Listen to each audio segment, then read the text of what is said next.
আসসালামু আলাইকুম, আশা করি সবাই ভালো আছেন। সহজটিপ থেকে সাগর আমি আছি আপনাদের সাথে। কিছু কাজ করা হয়েছে সেগুলোর আপডেট জানাতে আজকের এই ভিডিও।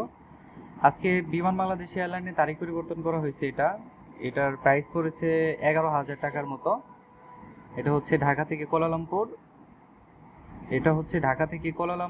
11ই সেপ্টেম্বর করা হয়েছে। ঢাকা থেকে কুয়ালালামপুর 11ই সেপ্টেম্বর করা হয়েছে ইনশাল্লাহ।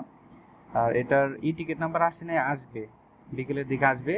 আরেকটা কাজ করা হয়েছে মালিন্দো এয়ারলাইন ঢাকা থেকে কুয়ালালামপুর, জানেন আমরা অফার দিয়ে থাকি। এটা অফারের প্রাইস এবং এটার ফ্লাইটের সময় হচ্ছে সকাল 11টা 20। 13ই আগস্ট থেকে ঢাকা কুয়ালালামপুরের বেশ কিছু ফ্লাইটে 3টা করে ফ্লাইট দেওয়া হয়েছে। একটা হচ্ছে রাত 1টা সামথিং আর সকাল 11টা 20, আর একটা হচ্ছে রাত 11টা সামথিং, 11টা 10-20 ইত্যাদি এরকম থাকে। আমার সঠিক খেয়াল আসতেছে না। আচ্ছা, যাই হোক, এই টিকিটের প্রাইস পড়েছে 28,000 টাকা।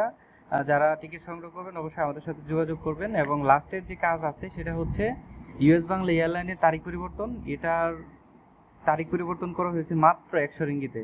এই টিকিটটি আমাদের কাছ থেকে সংগ্রহ করেছিলেন এবং আমাদের কাছ থেকে তারিখ পরিবর্তন করে নিয়েছে মাত্র 100 রিঙ্গিতে। 1 মাস উনি প্লাস করছে, তাম্বা দিছে 1 মাস। তো যারা আমাদের মাধ্যমে কাজ করাতে যাচ্ছেন, করাই নেবেন, অবশ্যই আমাদের দেওয়া হোয়াটসঅ্যাপ নাম্বারে যোগাযোগ করবেন। আমাদের দেওয়া হোয়াটসঅ্যাপ নাম্বারে আপনি ভিডিও ফোনও করতে পারেন যদি ট্রাস্টেড ইস্যু থাকে ইনশাল্লাহ। ধন্যবাদ সবাইকে আমাদের সাথে থাকার জন্য। দেখা হচ্ছে নেক্সট কোনো ভিডিওতে। অবশ্যই কাজ থাকলে কিন্তু আমাদের অবশ্যই জানাবেন, অবগত করবেন। আর আমরা সর্বোচ্চ চেষ্টা করি আপনার সার্ভিস দেওয়ার জন্য এবং দাম কম রাখার জন্য।